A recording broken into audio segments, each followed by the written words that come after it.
Yo, what is going on, everybody? It is Grip and Rip Sports Cards back here with another video for you guys today. And in this video, I'm going to be explaining why it keeps getting worse for 2023 Bowman Draft. Unfortunately, this set has just been, I guess, under fire for miscellaneous things. Of course, as you guys know, the stolen prototype ones, of course. And we'll talk about it. We'll talk about what's going on and things like that. All you need to know in this video. But before we get into that, thank you so much for joining me on this video. Can we get a minimum of 100 likes on today's video? That's the best way you can help me grow this channel, is by hitting that like button. And speaking of growing the channel, we're doing a giveaway.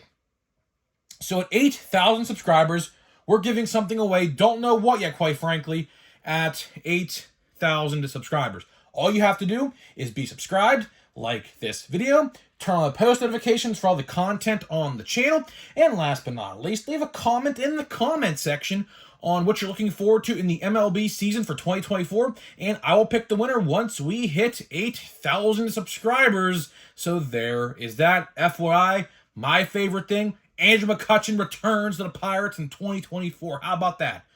Great day as a Pirates fan. But either way, last but not least, Christmas merch is available now. Guys, if you want your Christmas merch, now is the time to do so, because I'm telling you right now, my shirt shipped in like 3 days. We're like 4 days away from Christmas, 5 days away from Christmas. I can't guarantee if anything's going to ship before Christmas now. Last minute shopping is going crazy at the moment. People buying stuff all over the internet and things like that. So, now's your last chance probably. And, you know, after the new year, it's going to get taken down off the site. And it'll be back next Christmas, or maybe a different design. But definitely the Santa Claus one, the Grip and Rip Santa. I had a ton of people buy the Grip and Rip Santa shirt. So thank you for all the support on that. That shirt did well. Very, very good. Way better than I thought it would. So thank you for that. And of course, we're going to have regular season merch for the regular season for MLB. We're going to have merch for that sometime in probably March or maybe early April. So keep an eye out for that if you want some regular season merch, is what I'll call it. Yeah, so there's that. So like I said, man, good day to be a Pirates fan. So McCutchen's coming back, 1 year deal, one off of 300 homers. Have to imagine this is it. I mean, I hate to say that, but I'd have to imagine this is it for him. I think he's going to retire after this season. Now, he hasn't said that yet. He might not say that. It might not be the case at all. But, you know, when players keep on signing like 1 year deals over and over and over again, it's kind of like a play it by ear scenario. Like, oh, maybe I'll be back next year. Maybe I won't. This could be it. I might retire. Things like that. So it's going to be awesome to see. Again, I am going to opening day again, so that's going to be really cool to see again. The reaction he got last year to the home opener when I was there was awesome. It was incredible. Can't even describe it. I have a short on YouTube if you want to go check it out. My vantage point of the moment. But in other news, you know, speaking of the Pirates, I know you guys probably don't even care about this, but rumor has it that we might be getting Dylan Cease. That is right, guys. The Pirates might be trading for Dylan Cease. A report came out that a big news announcement regarding a trade is going to overshadow Andrew McCutchen. And you have to think, what could possibly outshine or overshadow Andrew McCutchen's return to Pittsburgh? You know, so rumor has it that we're getting Dylan Cease, or a big game pitcher like a Framber Valdez. But I think it's Dylan Cease, because the Pirates did call about Dylan Cease. So yeah, a little bit of Pirates news there in case you guys, you know, just wanted to know. I don't know if you guys are in the news for Pirates news, but I figured I'd let you guys know, because finally looks like my Pirates are actually starting to get the frick together, man. Finally. But we're not here to talk about the Pirates. We're here to talk about the Bowman Draft. And boy, oh boy, this is an interesting video. Boy, oh boy, is this an interesting video. Because my suspicions were correct.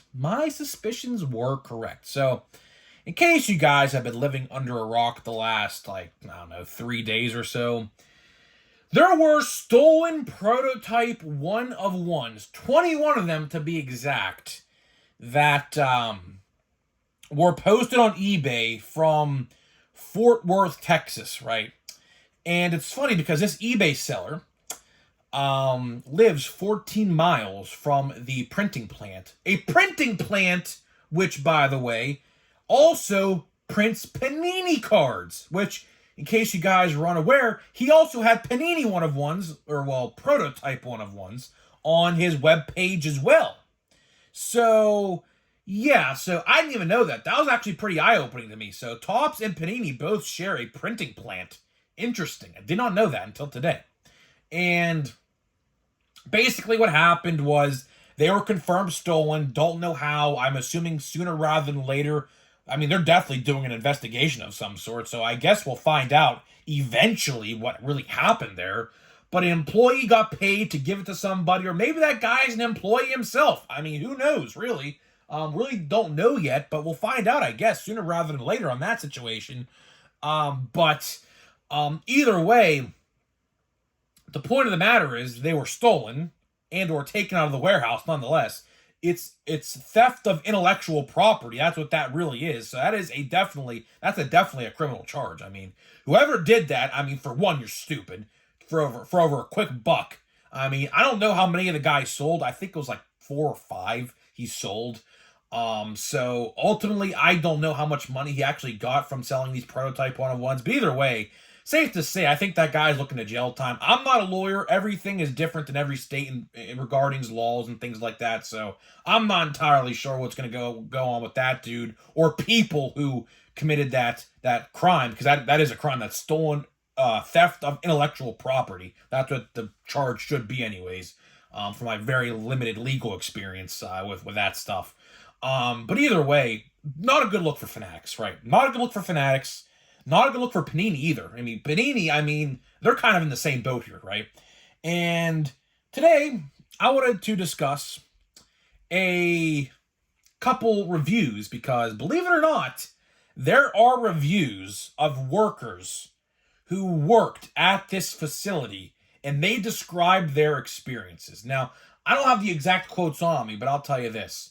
Let's just say the majority of the reviews regarding this work area are 1 star. And one review pointed out, I think it was a woman who wrote it, I believe, said there's no order at all. It's just a circus. And essentially, that's basically what she said in the whole review. It was a whole long review. But essentially, she basically cites it up to be, it's a circus in there. No rules, everything's all out of order, and things like that. And guess what? Guess who predicted that just a couple days ago? This guy right here. See, Topps has an absolutely huge problem on their hands, right? I mean, when your workplace is to be described as a circus, as this woman who worked there described it as, that is not a good look. I mean, basically, here's how I look at it, right? Here's how I look at it, and I can guarantee you this is kind of what's going on. I bet you a lot of those people who work there are sports card collectors themselves and are just working there to see what's really going on. Like, I really ultimately think probably like more than half of the workers in that printing plant are sports card collectors, and they know what's going on with the hobby, believe me, because they're in the hobby themselves, technically. So they probably really know what's going on. And I guarantee you there's a lot of stuff in there that's pretty shady going on that a lot of people don't know about. Like, for example, the fake autographs. I mean, come on now, right? For example, who's to say, I mean, let's just throw this out there hypothetically. I mean, who's to say that some of those workers like see some parallels of, let's say, I don't know, let's throw out a good rookie from 2023, Corbin Carroll. Let's say there's some Corbin Carroll, like, let's say retail blue shimmer, right? Because realistically, I don't think these workers would be dumb enough to steal like an out of 1 or an out of 5, right? So realistically, you'd have to think about this, right? Think about this. Who's to say those workers, when they see those like out of like 250s and out of like 500s and out of 700s and 900s, who's to say they don't take one for themselves and say, oh yeah, look, I got a brand new Corbin Carroll blue retail shimmer parallel, right? Who's to say that don't happen? I mean, it just happened this week. Some guy took one-of-ones that were intellectual property that were meant to be burned That was that was going to happen to them. They're going to destroy them and, I guess, turn them into ash. That's probably what they're going to do, right? They're going to destroy them, right? So who's to say that they don't do that for other cards, right? Who's to say they don't put fake autographs on stickers like happened with the Arozarena and Austin Meadows? You remember that from the Definitive Collection? Do you guys remember what happened there with the Definitive Collection of 2022? Arozarena and Austin Meadows fake autographs, right? You see what I mean? I mean, for that woman to describe it as a circus, that's probably a very pleasant thing to say for them, honestly. I mean, who is the ringleader of this circus? I'd love to know. There probably is no freaking work going on in there. If there is work going on there, it's very little. Maybe that's why we get product delays. Maybe that's why we get a lot of delays in product, which, speaking of which, I am going to cover this probably in tomorrow's video. Topps released a schedule for 20 new sets, but guess what? No Series 1 to be seen at all on that schedule. Uh-oh, looks like Series 1 ain't coming out when it's supposed to be. Guess who also predicted that first? It's very easy to tell what's going on. I mean, I've been in this hobby, for like at least, I'm 22 years old. I'd say at least 15, 16 years. I think I started collecting baseball cards when I was around the age of like 7, 6 years old, something like that. 8 years old, maybe the latest, right? But either way, I've been in this hobby for a long, long time, at least 75% of my life so far, right? And it gets worse and worse. It's really a shame. It's really a shame. And I feel bad for the people who are just getting into the hobby and or are going to get into the hobby down the line. Like, I'd love to get my kids in the hobby, right? Now, maybe if I had a daughter, maybe she wouldn't have nothing. She probably wouldn't even care, to be honest. But if I had a son, I would love to get him into the hobby because I think that'd be great, right? You have to pass down generation to generation, If I'm into cards, then okay, my son's going to get into cards then too when the time comes, right? But like, it's really hard to get into the hobby when stuff like this happens because sooner rather than later, Topps is going to lose trust for the fan base. I mean, it's already happening. Whether you want to agree with that or not, just the writing is on the wall. It is happening in real time. They are losing. I'll even throw Panini in this situation as well, because Panini is just as bad, if not worse, than Topps. They are losing trust in the fan base. Sooner rather than later, and I even said this in yesterday's video, it's going to come back to haunt them. It's going to. All these mistakes, do you think the MLB takes kindly to what's going on right now? The ones who put Fanatics in this situation? In case you guys are unaware or forgot, MLB signed with Fanatics, forcing Topps to be sold to Fanatics, or else Topps was out of business. So Topps had no choice but to sign on with Fanatics ultimately, because MLB and Rob Manfred signed off on Fanatics exclusivity baseball cards, which ultimately led to the purchase of Topps and the company, right? So, do you think when MLB and Rob Manfred and anyone in the higher-ups over at the MLB offices see this stuff going on, do you think that they take kindly to this? Now, I'm sure Topps and Fanatics are taking and raking in record profits through the fiscal year with card sales. No doubt about it. But you want to know why they're making record sales? Because guess what? They're printing more than ever. So if they ever tout, which I know they're probably going to eventually, if they ever make a statement or have like a press conference or something, or they say we've made more money this year than ever before, look at that as propaganda for one, and two, look at it like this. They printed probably more than ever and raised the price higher than ever, so of course they're going to make more money than ever on cards. They're saying they made the money. They're not saying what the profit really was. They could say they made, I don't know, $100 million. Let's just say hypothetically. It's way more than that, but let's just say $100 million, right? But let's say they made $100 million, but it took them $150 million to make the product. So really, is Topps really making all of that money? The answer to your question is no. The net profit is probably not that large. The net profit is probably a very thin margin because they probably make so much product, and a lot of product at retail, as you guys are well aware, I have documented over the last year and a half, it sits. Retail sports cards sit more than ever, right? Now, 2020, people are buying cards off the shelf. That's not happening no more. That is not happening. I can go to my Walmart, I can go to a Target any day of the week, no matter if it's the first day after the restock or 7 days after the restock, and guess what? I can go there and get any card I ever wanted at any given point because people quit buying retail. And rightfully so. Retail is straight trash unless you're buying a couple different sets. Now, I'll give the pass to Bowman, regular Bowman. I'll give the pass to Chrome because Chrome had the buybacks, which everyone bought up. So I'll give the pass to that as well. But when we're talking Heritage, Allen and Ginter, Heritage, Plain Jane, High Number, all that shit just sits. It does. Whether you want to agree or disagree, go look at your Walmart, go look at your Target, look how much product sits on the shelf all week long.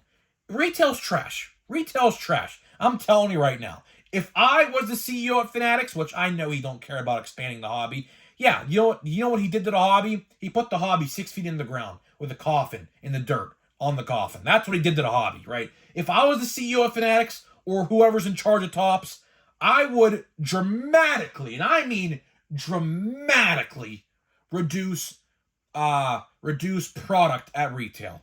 I would absolutely shrink retail probably by at least 30 to 35% because a lot of that stuff just sits. Just don't even worry about it. Forget the 35% and just roll out what you got and scale it down, right? Because ultimately, how much money is Topps really making at the end of the day when every product has a sales sticker on it? Believe me, I went to a Walmart last week, and I actually took a picture of it too. I didn't post it yet, but I might do it today. I might if I remember. There was the whole shelf full of retail sports cards, and about 80% of it had a sales sticker on it at Walmart. Go figure. I wonder why. Because it's trash and no one's buying it.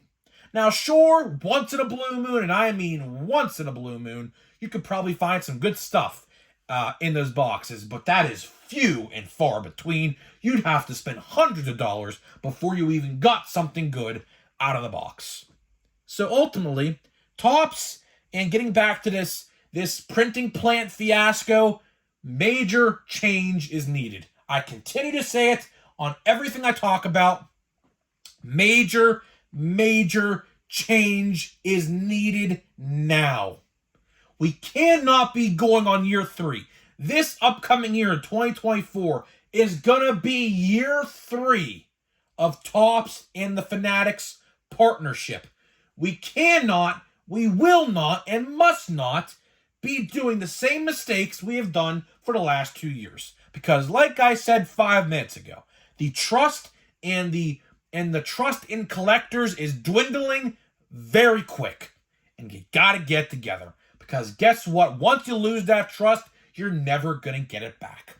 And guess what? The hobby is going to go back into the dark days and dark looming clouds over the hobby. No one's in it. No profit sales on eBay are down. I'm telling you, it's coming. Believe me, it's coming. I'm telling you right now. If this keeps up, watch out. It's not going to last another year. I'm telling you, if it's the same way, if this keeps up by June or July of 2024, in 6 or 7 months from now, boy, oh boy, do I feel bad for all these hobby influencers who always claim, buy this product, buy that product, sell this guy for $5,000, sell this car for $8,000.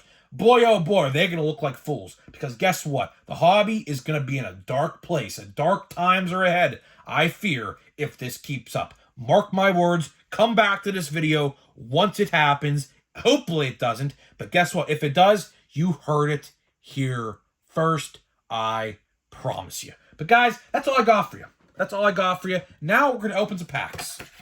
My favorite part of the video, and I'm sure it's your guys' favorite part of the video as well. So we're going to open 2 more packs. We have Holiday. Let me get the pack out of here, a Holiday. Put that box back on my shelf. and we're going to open a Chrome update. But as I was alluding to a couple minutes ago, as I said, the Topps release schedule, like I said, if you guys expected Series 1 to come out in February, I'm telling you right now, it's not looking promising. I'm telling you that right now. If you want Series 1 to come out in February, we'll talk about this, I think, more in depth tomorrow. I don't see it happening. I hate to say that, but I don't see it happening. Because Topps released a whole schedule for upcoming card releases, and they have all these different online exclusives. Stadium Club comes out, I believe, January 24th now. I don't know. I truly don't know what's going on. But we'll talk about tomorrow. That's going to be tomorrow's video, I do believe. So let's get to the packs here. We have Michael Toglia. We have Jason, somebody I can't read his name. Eduardo Julien. Leo Verpagero. Nice one there. Oswaldo Cabrera. We have Jeremy Pena. Tony Kemp. Tatis. Goldschmidt. And DeGrom. A lot of the same collation, I will say. The first two boxes of Holiday I have opened, major correlations of the same two boxes. It's like identical. Now, I know the checklist is only 200 cards, but, I haven't got really any of the good rookies yet. I don't even think I got a Corbin Carroll yet. So I don't know what's going on there. But I'm not going to complain. I mean, we got some good stuff, so I'm not really going to complain. So let's see here, pack number 2. Nothing, I don't think anything really noteworthy here going on. We have Vince Velasquez, who's not even a Pirate no more. We have, who is this? I can't read his name. We got Michael Harris. Not bad. Michael Harris, the second Action Stars insert. Not bad on that. And who is that? Dominic Fletcher. So it's not Corbin Carroll. All right. So not a bad pack. I guess that was a good insert. Either way, I don't know. My box of updates has not been great, to say the least. I will say that. My box has lacked a lot of rookies. So I don't know what's going on there. But luckily, come the new year, we're definitely going to be opening draft. I have 9 packs of draft that I'm getting for Christmas, which I have at least one guaranteed autograph in there. Maybe a second, hopefully a second. That'd be nice. So we're definitely going to go hard in the draft. Come January 1st, probably, something like that, somewhere around there. So stay tuned for that. So guys, I'm getting out of here. Let me know what you think, and I'll see you guys in the next video.